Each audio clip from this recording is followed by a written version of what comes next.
starting with next disease or next venous disorder of leg, that is varicose vein. Okay, varicose vein andrenu, these are nothing but dilated, elongated, tortuous vein whose diameter is more than 3 mm. Okay, if the vein is involved, if the vein involved is long saphenous vein, just like we saw, long saphenous vein was involving anteromedial aspect and thigh of the leg. Okay, varicosities will be present there only. If the short saphenous vein is involved, then varicosities are present in posterolateral aspect of the leg. Basically, normal agi veins should be like.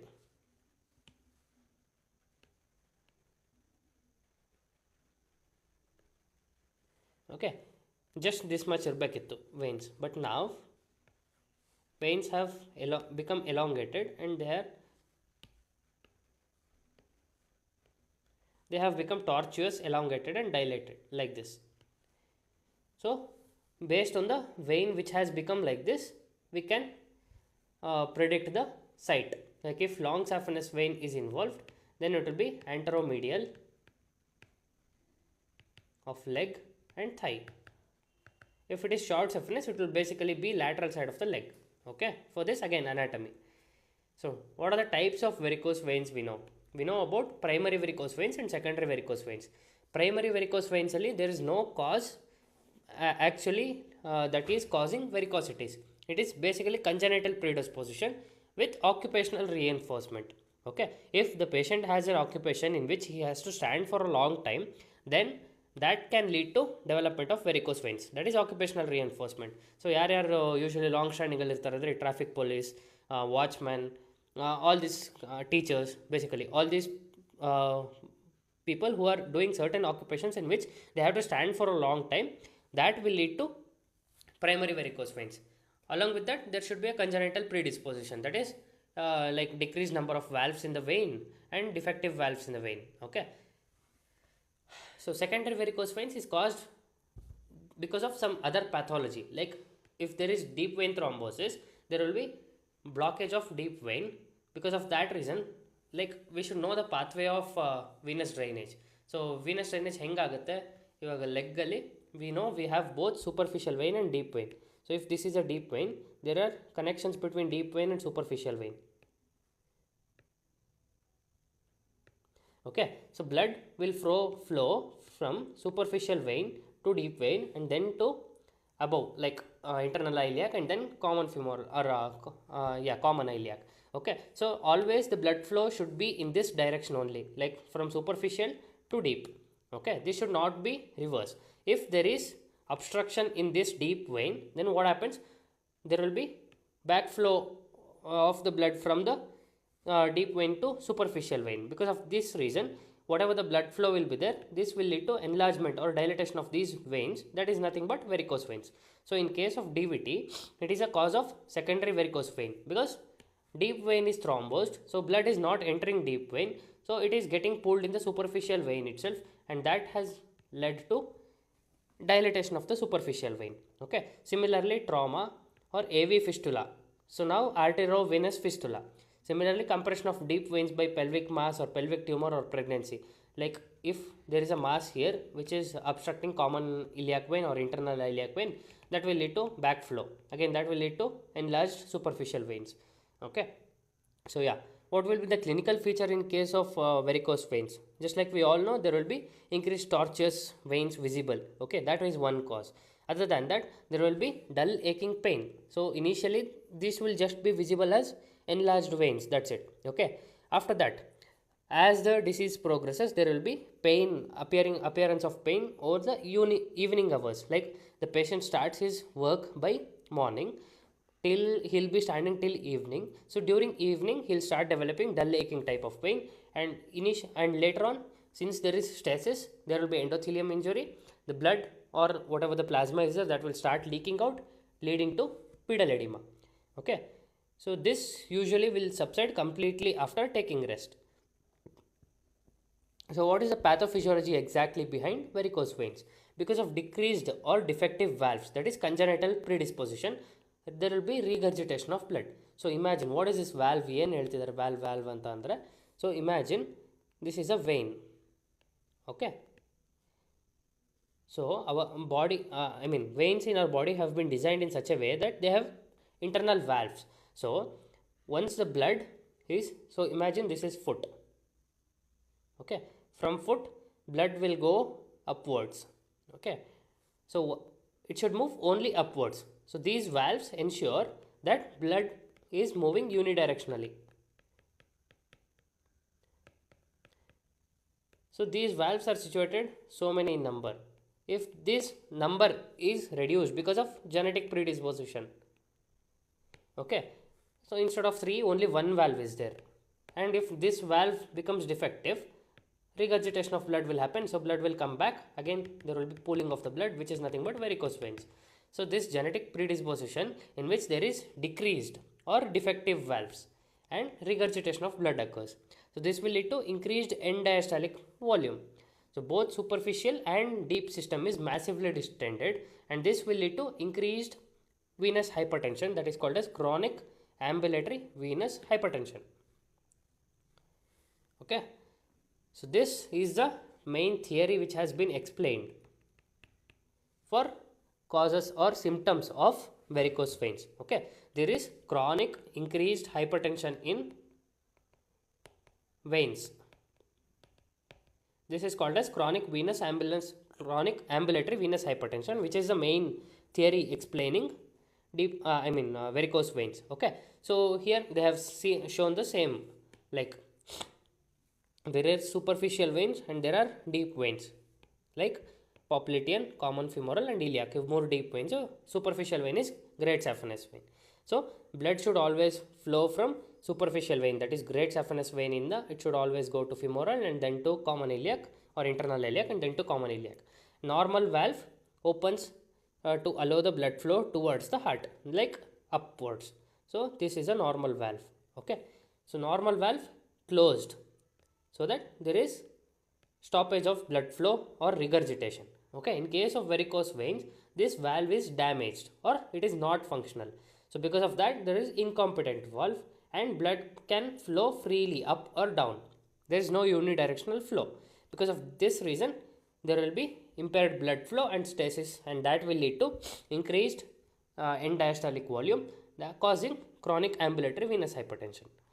Similarly, this is showing unidirectional movement, like this is a skin, okay, and this is deep muscle. So superficial to deep bandange skin, and this is superficial vein. So blood flow is from superficial vein to deep vein in the heart. But if there is defective valve here, because of that reason blood flow is bidirectional, and again that will lead to enlarged and tortuous superficial and deep veins. Okay, so because of this, chronic ambulatory hypertension will there. Chronic ambulatory hypertension in turn will be responsible for complications like hyperpigmentation, because if there is stasis, there will be breakdown of RBCs and that will lead to hemosiderin deposition. Hemosiderin deposit aagta hoytandre there will be hyperpigmentation. Similarly, there will be lipodermatosclerosis, itching of the skin, eczema and venous ulcer. Basically, this will lead to loss of epithelium causing ulcer or wound, that is called as venous ulcer. Okay, so in order to manage the patient of venous ulcer, we will have to follow Biscard's regime. Like varicose veins now identify madlilla, or patient didn't take the treatment and it has led to formation of a venous ulcer. So venous ulcer admele how can we manage andre? It is by following this regime called as Biscard's regime, which involves basically limb elevation. So it's like because of stasis of the blood, this venous ulcer is happening, and we will elevate the leg so that whatever the stasis blood was stored in foot, that will come back now because of limb elevation. Other than that, we can compress the superficial and deep veins by massaging so that the blood flow will be towards heart. Along with that, compression stockings, which is most commonly used, this will allow compression of the superficial veins, so this will prevent the regurgitation of blood into superficial veins, thereby preventing venous ulcer. Okay. So clinically, there are various tests we perform in our OPD in order to diagnose varicose veins. So basically, most important step in diagnosis of varicose veins is ruling out DVT. ಈ ಪೇಷಂಟಿಗೆ D V T ಇಲ್ಲ ಅಂತ prove ಮಾಡಬೇಕು, ಆವಾಗ that will become varicose veins. Okay, in order to identify this, Like ಇದನ್ನು rule out ಮಾಡೋದ್ರಿಂದ ಏನು use ಅಂದರೆ only then we can treat. If there is D V T we can treat varicose veins. Okay, that is a absolute contraindication. So in order to rule out DVT, we do certain tests like Morris's test, Schwartz test, Perthes test. Okay, we'll start studying it one by one. Morris's test is nothing but cuff impulse test. We will keep our hand or thumb over the saphenous opening where great saphenous vein joins the femoral vein. Okay, and we'll ask the patient to cuff. If there is saphenofemoral junction incompetent, then there will be cuff impulse felt.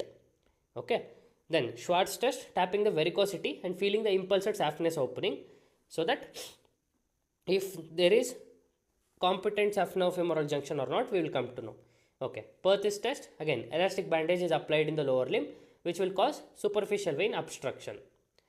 And then crampy pain after work and exercise indicates deep vein obstruction. Okay, that is DVT. So ಇದರಲ್ಲಿ ಏನು ಮಾಡ್ತೀವಿ, like imagine this is leg, we will cover the entire leg with superficial elastic bandage tight enough to compress the superficial veins. So imagine this is a deep vein and this is superficial vein. Okay, now we have obstructed this superficial vein. So we will ask the patient to walk and work. Walk and work ಮಾಡಿದಾಗ ಏನಾಗುತ್ತೆ, all these metabolic products will get accumulated and they have to be pushed to heart, right? If this deep vein is persistent or if open, then only the metabolites will be pushed. If this is also blocked, superficial vein is also blocked anyhow. So if this is also blocked, the patient will start experiencing pain because of these metabolites getting accumulated. So if the patient is experiencing pain in elastic bandage, then it is DVT. Okay, similarly modified Perthes test. Here what we will do, we will tie a tourniquet at the saphenofemoral junction of thigh. Okay, if the patient now experiences crampy pain after work or exercise, it is DVT. Basically ಅಲ್ಲಿ ಇಡೀ ಕಾಲಿಗೆ elastic bandage ಸುತ್ತಿದ್ವಿ modified Perthes test ಅಲ್ಲಿ. Modified Perthes test ಅಲ್ಲಿ instead of elastic bandage we are using one tourniquet at saphenofemoral junction. Okay, basically it is like closing the dam. Okay, if and this tourniquet will just obstruct superficial veins ಅಷ್ಟೇ, deep vein will be patent. Okay, so on applying tourniquet, superficial veins are closed, similar to elastic bandage. Elastic bandage ಏನು ಕೆಲಸ ಮಾಡ್ತಿತ್ತು ಅದೇ ಕೆಲಸ ಇಲ್ಲಿ tourniquet ಮಾಡ್ತಾ ಇದೆ. ಅದು tourniquet ಹಾಕಿ ವಾಕ್ ಮಾಡೋಕ್ಕೆ ಹೇಳಿದ್ಮೇಲೆ ಕ್ರಾಂಪಿ ಪೇನ್ ಎಕ್ಸ್ಪೀರಿಯನ್ಸ್ ಆಯ್ತು ಅಂದರೆ then the patient is having deep vein thrombosis. So if there is a positive Perthes or modified Perthes, then it is indication of DVT. Okay, next coming to Fagan's test. It says crescentric defect in the fascia or deep palpation at the site of incompetent perforator. Basically superficial vein ಇಂದ deep vein ಗೆ ಎಲ್ಲೆಲ್ಲಿ connection ಇರುತ್ತೆ, these are called as perforators. Okay, so on palpating this, if you are able to feel a defect, then that is called as Fagan's test. That will say this is basically purely subjective. One doctor might experience and other one might feel okay, it is normal. So this is not much used. Okay, just for theory purpose we are knowing this. Okay, then coming to most important test, that is Brody Trendelenburg test. So clinically ಏನು ಮಾಡ್ತೀವಿ, this test has two components. Okay, so now we have a patient in our OPD, we are doing Brody Trendelenburg test. What we'll do, first we'll apply the tourniquet at the saphenofemoral junction. Saphenofemoral junction ಅಂದ್ರೆ ಗೊತ್ತಲ್ವಾ? Yeah, so this is a saphenofemoral junction. Here we will tie a tourniquet. Okay, so once we apply the tourniquet, we will ask the patient to stand. Apply the tourniquet, so superficial veins are obstructed now. Okay, and now we are asking the patient to stand. So and then remove the tourniquet in standing position. So ಇವಾಗ ಏನಾಗುತ್ತೆ, it's like this is a vein, this is great saphenous vein, this is saphenous opening, imagine. Okay, we have tied the tourniquet now, so the blood, everything is here only, and this whatever it is there, it is getting accumulated. So once we remove the tourniquet, there will be rapid filling from above. So blood will flow like this. Okay, so if there is rapid filling from above, then there is incompetent saphenofemoral junction, because the valve whatever was there in this saphenofemoral junction should have prevented this backflow. ಕರೆಕ್ಟಾ? Back flow ಆಗಬಾರ್ದಿತ್ತು, ಯಾಕೆ ಯೂನಿಡೈರೆಕ್ಷನಲ್ಲಿ ಮಾತ್ರ flow ಆಗಬೇಕು. So ಸ್ಯಾಫನೋಫಿಮರಲ್ junction ಇಲ್ಲಿಗೆ ಟಾರ್ನಿಕ್ವೆಟ್ ಹಾಕಿರ್ತೀವಿ ನಾವು. So ಇಲ್ಲಿ ಎಷ್ಟೇ blood accumulate ಆದರೂ it should not allow regurgitation. So tourniquet ತೆಗಿತಿದ್ದಂಗೆ ಪಟ್ ಅಂತ ಮೇಲಿಂದೆಲ್ಲ ಕೆಳಗೆ ಬಿತ್ತು ಅಂದರೆ it's an indication that the valve in this saphenofemoral junction is incompetent. That is incompetent saphenofemoral junction. That is a indication that this patient is having varicose veins. Okay. Similarly, component 2. In this, what we will do, we will apply the tourniquet and we won't remove it. We will ask the patient to stand. Okay. So patient ನಿಂತ್ಕೊಳ್ಳೋಕೆ ಹೇಳ್ತೀವಿ. If there is slow filling from below, then it is an indication that there are incompetent perforators. Okay. So slow filling from below ಏನಕ್ಕಾಗುತ್ತೆ? Superficial veins, deep veins, perforators. Superficial vein deep vein ಆಯಿತಾ. ಇವಾಗ ಇಲ್ಲೇನು ಮಾಡಿದ್ದೀವಿ, deep ವೇನ್ನ obstruct ಮಾಡಿದ್ದೀವಿ ಅಂತ, ಅಥವಾ superficial ವೇನ್ನ obstruct ಮಾಡಿದ್ದೀವಿ, ರೈಟ್. ಸೂಪರ್ಫಿಷಿಯಲ್ ವೇನ್ ಅಬ್ಸ್ಟ್ರಕ್ಟ್ ಆದಾಗ ಡೀಪ್ ವೇನಿಂದ ಯಾವುದೇ ಕಾರಣಕ್ಕೂ ಬ್ಲಡ್ ಫ್ಲೋ ಹೋಗಬಾರ್ದು ಇಲ್ಲಿಗೆ, because we are obstructing here superficial vein by tourniquet. Okay. In spite of this blood, I mean if there is slow filling of this superficial veins, it is an indication that deep vein ಇಂದನೇ superficial vein ಗೆ ಬರ್ತಿದೆ. Okay. And it is an indication there are incompetent perforators. ಈ ಪರ್ಫೋರೇಟರಲ್ಲಿರೋ valve ಸರಿ ಕೆಲಸ ಮಾಡ್ತಿಲ್ಲ, so ಬ್ಲಡ್ನ ವಾಪಸ್ ಬಿಡ್ತಾ ಇದೆ ಸೂಪರ್ಫಿಷಿಯಲ್ ವೈನ್ಗೆ. So superficial vein is swelling up. Okay. This is an indication that incompetent perforators. So Brody Trendelenburg test, we can know about superficial junction competency and competence of the perforators. Okay. Now, investigation of choice for varicose veins is also duplex scan, that is both Doppler plus ultrasound. Okay. So duplex scan assess ಏನು ಮಾಡುತ್ತೆ, it assesses the status of saphenofemoral junction, if the saphenofemoral valve is competent or incompetent, and then status and location of the saphenopopliteal junction, you can say, and then whether it is competent or incompetent, and along with that we can assess the perforators also, ಎಷ್ಟಿದೆ, incompetent ಇದೆಯಾ, competent ಇದೆಯಾ. Basically clinical ಟೆಸ್ಟಲ್ಲೆಲ್ಲ ಮಾಡೋದನ್ನು we can do with Doppler. Along with that, most importantly, we can rule out DVT by using duplex scan. Okay. So DVT idre obviously we can't treat it like by stripping. So treatment for varicose veins, the surgery done for varicose veins is Trendelenburg operation. What are the components ಅಂತ ಕೇಳಿದ್ರೆ, it is basically stripping of the superficial veins. ಆಯಿತಾ. superficial veins ಇಲ್ಲಿ tortuous dilated ಆಗ್ತಾ ಇದೆ, and the valves which are there in superficial veins are incompetent anymore. So we will remove those superficial veins. Okay. What are the components ಅಂತ ಕೇಳಿದ್ರೆ, first individual ligation of the tributaries. So ಈ saphenofemoral junction ಅಲ್ಲಿ it will give various tributaries like superficial iliac vein, circumflex iliac vein, superficial pudendal and deep external pudendal. These are the 4 tributaries at the saphenofemoral junction. So we will put an incision over the saphenofemoral junction and first ligate all these tributaries. Okay. And then this is called as flush ligation at saphenopopliteal and saphenofemoral junction. Okay. If this is not performed, it will lead to saphenopharynx. That is, there will be abnormal dilatation of vein here. So that is saphenopharynx. Okay.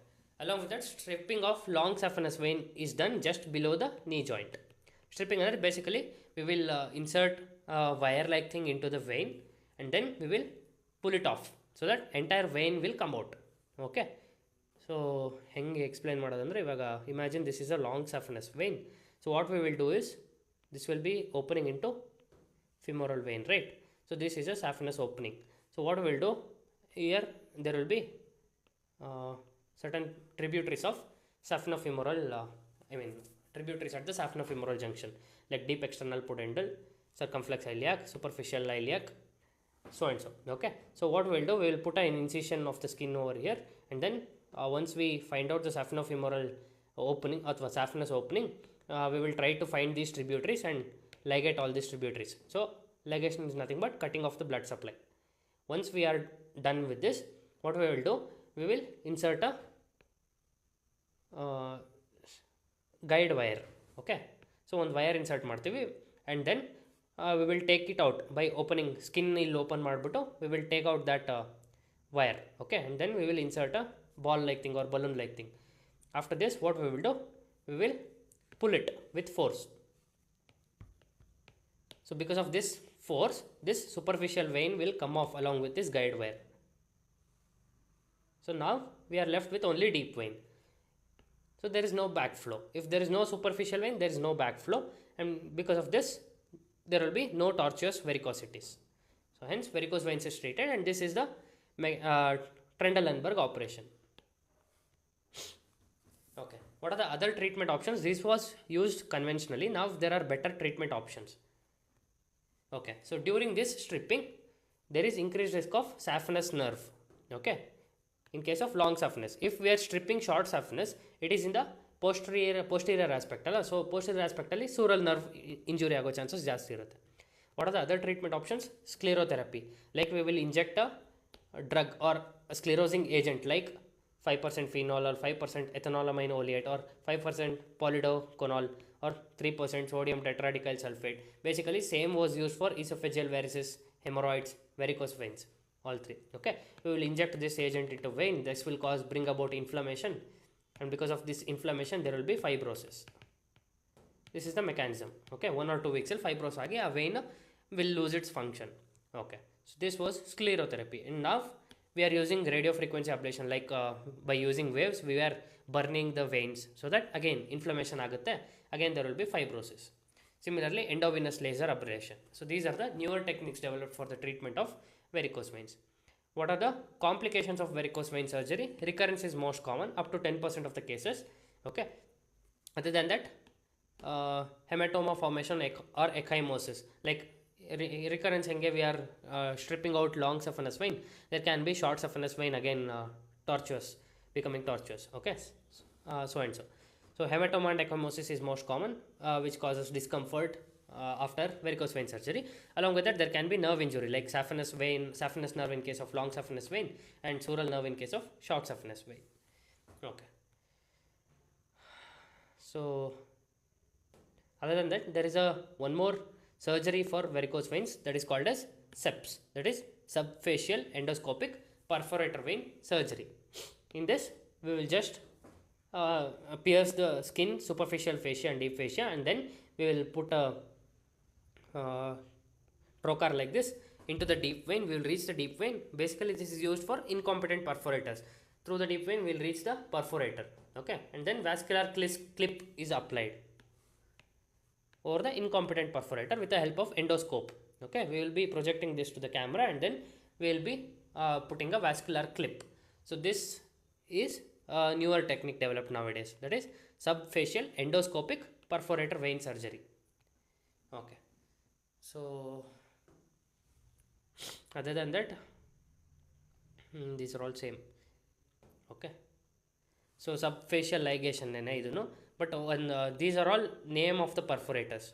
So if you have to say from leg to thigh, there are various perforators.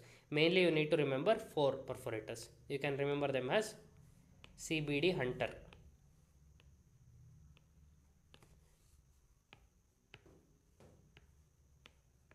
Okay, so imagine this is knee, just below the knee. Okay, this is Cockett's and Dodd's perforator ಅಂತ ಹೆಸರಿಟ್ಟಿದ್ದಾರೆ, Cockett and Dodd's perforator. This is Boyd's perforator. Okay, Boyd's perforator is just below knee. Similarly above knee it is, okay, illi Dodd, Cockett, Boyd, Dodd, CBD. Okay, after that this will be in the Hunter's canal, so Hunterian perforator ಅಂತ ಹೆಸರಿಟ್ಟಿದ್ದಾರೆ. So these are the 4 main perforators, like 1, 2, 3 and 4. Cockett's, Boyd's, Dodd's and Hunterian perforators. So based on this which perforator you are ligating, you can say Cockett's operation, Boyd's operation, Dodd's operation, Hunterian, so and so. Okay, so that is explained here.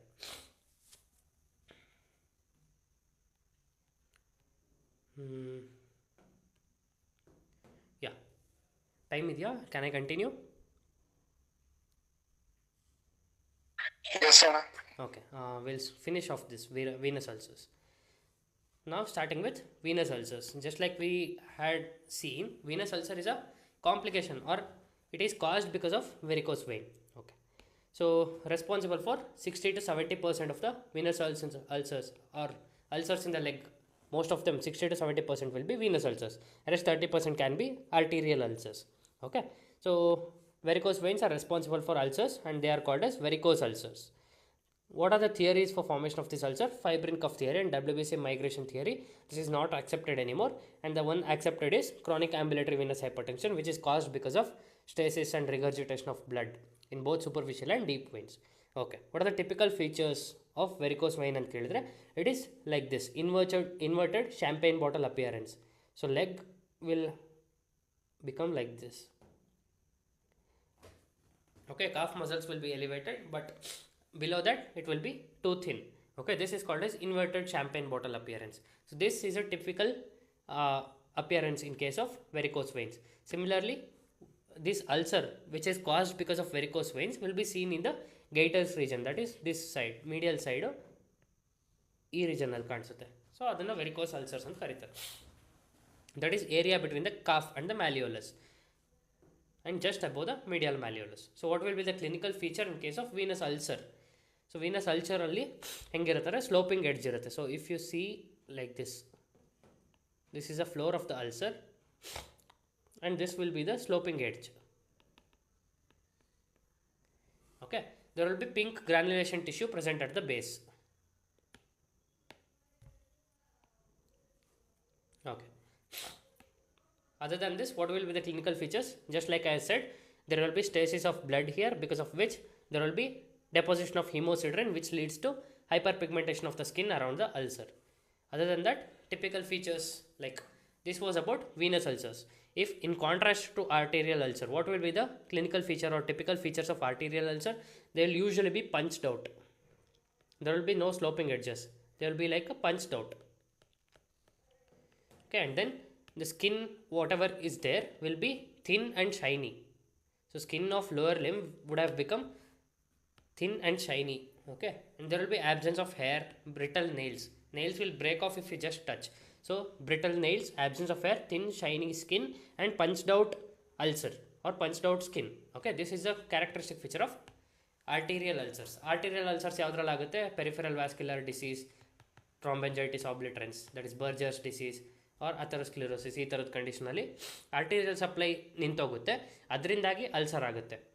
So blood supply ಆಗ್ತಾ ಇಲ್ಲ ಇಷ್ಟು part of the ಲೆಗ್ಗಿಗೆ. ಅವಾಗೇನಾಯಿತು, because of ischaemia and necrosis there will be ulceration. That is arterial ulcer. Venous ulcer is because of more stasis of the blood, that is leading to pressure necrosis causing this ulceration. Okay, so management of varicose ulcer, just we have seen before, limb elevate ಮಾಡ್ತೀವಿ, compression stocking ಆಗ್ತೀವಿ, massage ಮಾಡ್ತೀವಿ. Okay, so this was about varicose ulcers. Other than this, okay, Casaback-Merritt, there are two syndromes associated with AV malformation, that is Klippel-Trenaunay and Casaback-Merritt. This is characterized by various things, in that one will be varicose veins. Okay, congenital AV fistula irutte, cutaneous hemangioma irutte, adra jotege varicose veins and hypertrophy of involved extremities will be there. Absence of deep venous system basically is the cause here.